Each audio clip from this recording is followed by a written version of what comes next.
بسم اللہ الرحمن الرحیم۔ قلم کتاب چینل کے ناظرین السلام علیکم۔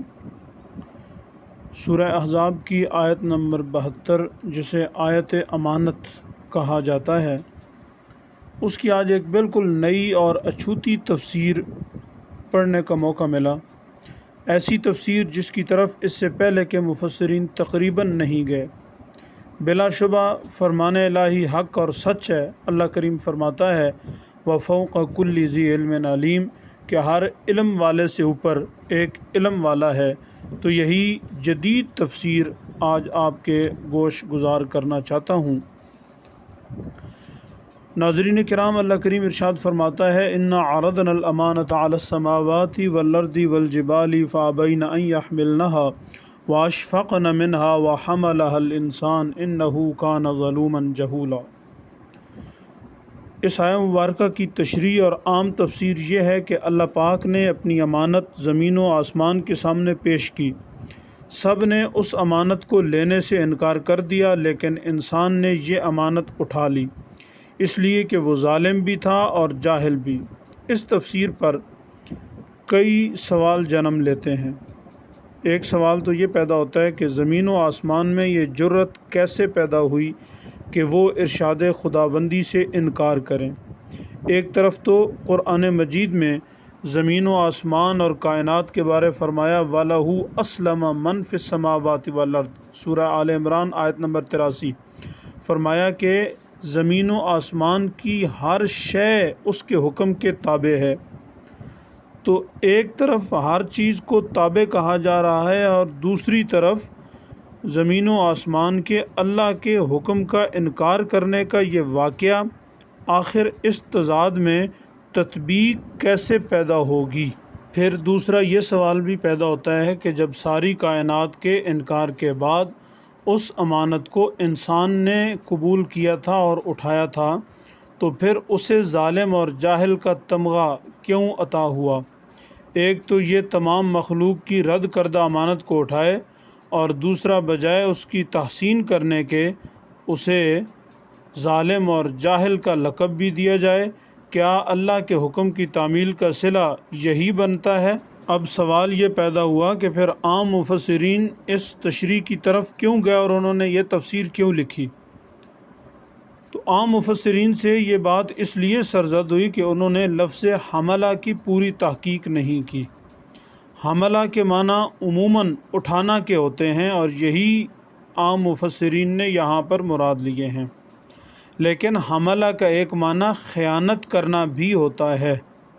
اب حملہ کا معنی خیانت کرنے کی صورت میں اس آیہ مبارکہ کی تشریح اور تفسیر اس طرح بنے گی کہ ہم نے اپنی امانت، اور امانت سے مراد کیا ہے؟ آئین الہی، قانون اور دستور الہی، یعنی جس مخلوق کی جو ذمہ داری اور ڈیوٹی اللہ کی طرف سے لگائی گئی ہے، اس ڈیوٹی اور ذمہ داری کو نبھانا اور اسے پورا کرنا اور اس سے ہرگز غافل نہ ہونا، یہ تھی امانت۔ فرمایا ہم نے اپنی امانت یعنی اپنا آئین آسمانوں اور زمینوں، پہاڑوں یعنی تمام کائنات کے سامنے پیش کیا۔ ان سب نے اس امانت میں خیانت کرنے سے انکار کر دیا، یعنی اللہ کے آئین کو نبھانے میں مصروف عمل ہو گئے اور اپنی ڈیوٹی کو پورا کرنے میں مصروف ہو گئے اور آئین شکنی کے نتائج سے ڈر گئے۔ لیکن انسان نے اس امانت میں خیانت کی، اس لیے کہ وہ ظالم بھی تھا اور جاہل بھی۔ یہ جدید تشریح نہ تو قرآن کی کسی دوسری آیت سے متصادم ہوتی ہے اور نہ ہی کسی حدیث مبارکہ یا شریعت مطہرہ کے کسی حکم کے خلاف جاتی ہے، بلکہ اگر یہ سوال کیا جائے کہ عربی لغت میں اس کی کوئی گنجائش موجود ہے تو عربی کی لغت قاموس فیروز آبادی میں درج ہے حملہ ای خانہ، یعنی حملہ کا معنی ہے خیانت کرنا۔ اسی طرح عربی کی مشہور لغت منشئ الادب میں لفظ حملہ کے تحت آیت مذکورہ کا یہ ٹکڑا اس طرح تشریح کے ساتھ درج ہوا ہے فَأَبَيْنَ أَن يَحْمِلْنَهَا وَحَمَلَهَا الْإِنسَانُ ابا کردند از خیانت در آن امانت و خیانت کرد در آن انسان، کہ اس امانت میں خیانت کرنے سے تمام مخلوقات نے انکار کر دیا اور خیانت کی اس امانت میں انسان نے۔ ناظرین کرام، اب ذرا کائنات پر غور و فکر کریں اور کائنات کا مشاہدہ کر کے بھی دیکھیں کہ کائنات میں ہر شے اور انسان کا جو کردار ہے، جو احوال ہیں، وہ بھی اس آیہ مبارکہ کی تشریح میں ہماری مدد کرتی ہیں۔